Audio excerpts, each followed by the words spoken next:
Bienvenue sur le nouveau tuto sur le macOS. Nous sommes sur macOS 10.15, donc il s'agit bien de macOS Catalina. Aujourd'hui, dans ce nouveau tuto, je vais vous parler d'une nouvelle notion. Sans doute, peut-être vous utilisez déjà cela, mais sans pour autant connaître vraiment sa puissance ou son utilité, ou peut-être vous ignorez certains détails. Alors, nous allons parler aujourd'hui du dock. Les docks. Qu'est-ce que les docks? Je vais commencer par vous le montrer. Les docks, il s'agit de cet élément-ci. Donc, cet élément, voilà, c'est ça les docks. Donc, l'ensemble de tout ça forme ce qu'on appelle les docks. Sans doute, si vous êtes utilisateur du système Windows, les docks vous fait penser à la barre des tâches chez Windows. Ces docks, il a essentiellement deux parties. Donc nous avons la première partie qui commence de gauche vers le côté droit, jusque là où il y a une ligne séparatrice. C'est la partie des applications. La partie des applications de votre système, des applications déjà installées. Et à partir de la partie droite, c'est généralement les dossiers de travail généralement. Bien, sur les docks, nous allons voir la partie gauche, la toute première application de votre dock, son utilité. Il s'agit de l'application Finder. Finder, c'est une application qui joue un rôle très important sur votre machine. Alors, je vais cliquer sur Finder, vous allez voir les résultats et sans doute vous allez déjà vous faire une petite idée. Je clique, voilà, donc le dock nous ouvre, le Finder nous ouvre une fenêtre. Et cette fenêtre nous donne accès nous donne la possibilité d'explorer notre machine. Par exemple, je peux, grâce à cette fenêtre, voir facilement combien de partitions disques durs j'ai sur ma machine. Je peux aller sur la liste des applications à partir de ces docks. Je peux aller dans mes documents, dans téléchargement, voir ce que j'ai téléchargé, etc. etc. Donc, cette application Finder, c'est peut-être ça vous rappelle ce que nous faisons avec le poste de travail. Donc lorsque nous accédons dans le poste de travail, nous avons la possibilité d'explorer l'ensemble de ressources présentes sur notre ordinateur.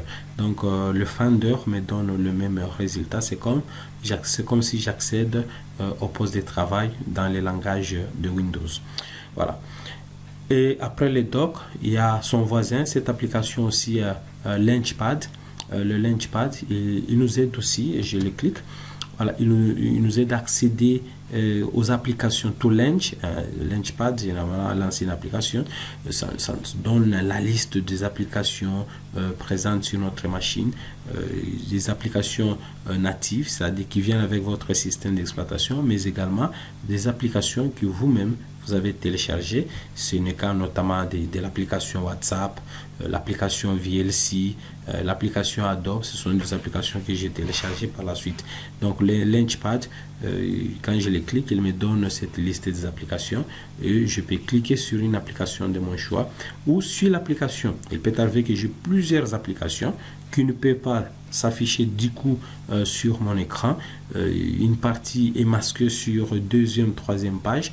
C'est par exemple lorsque vous avez votre iPhone, toutes les icônes ne s'affichent pas sur votre écran principal, donc vous serez appelé peut-être à swapper pour voir les autres pages.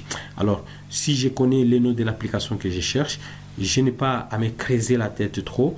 Je vais aller sur recherche et je tape l'initiale de l'application. Je cherche par exemple une application qui commence avec V. Quand j'écris V, on filtre. Voilà, les champs peuvent être ici. VLC, si je cherche VLC, voilà, il s'affiche. Il se fait que je cherche la calculatrice. Voilà, il se fait que je vais accéder dans mes photos. Voilà, donc voilà, c'est très simple, j'accède rapidement.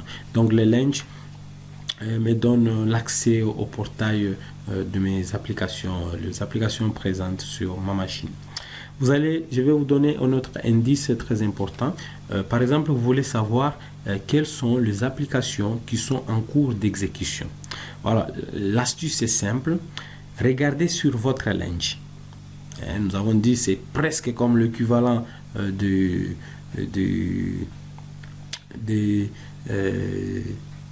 la barre des tâches chez Windows.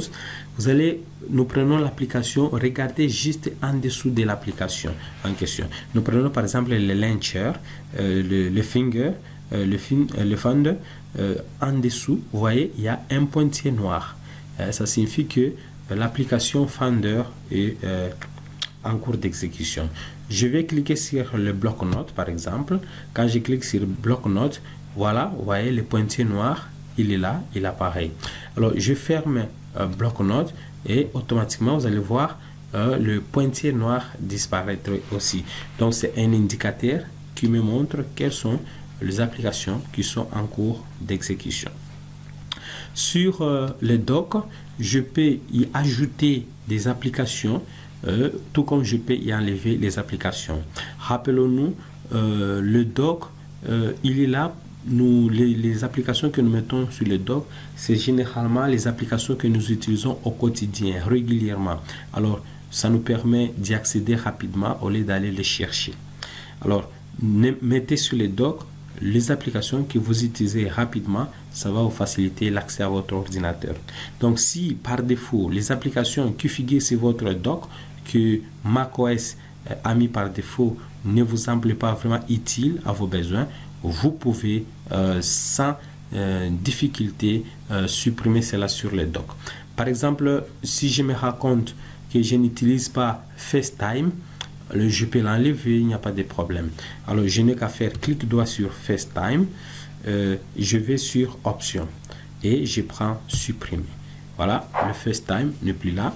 Le fond sonore m'indique que l'opération a réussi.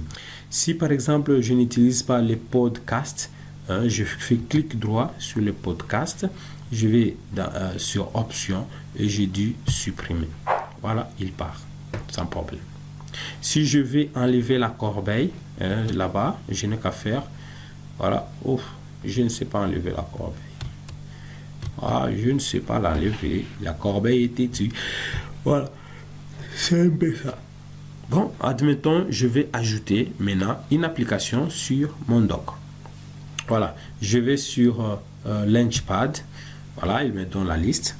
Je regarde, je me rends compte que j'aime utiliser les navigateurs Mozilla.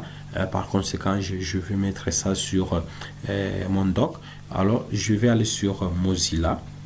Je fais clic droit. Voilà. Mozilla qui est là, voilà, je le clique, comme je l'exécute, il est là, Mozilla est en cours d'exécution. Je peux aller maintenant sur ce Mozilla à partir de mon dock, je fais un clic droit, je vais sur Options, j'ai dit garder dans le dock. Quand je dis garder dans le dock, donc Mozilla fait maintenant partie intégrante de mon dock. Alors ce qui fait que si je ferme la fenêtre de Mozilla, voilà, il est en cours d'exécution là. Je vais là, je le ferme. Je ferme Mozilla. Il est toujours en cours d'exécution. Donc, j'en ai ouvert deux fenêtres. Voilà, je ferme Mozilla. Vous voyez, le pointier est parti, mais Mozilla est resté sur le dock. Donc, je l'ai ajouté sur mon dock. Je répète l'opération. Je vais ajouter par exemple Siri sur le dock. Voilà, j'exécute Siri. Ok, il est là. Voilà, Siri. Très bien.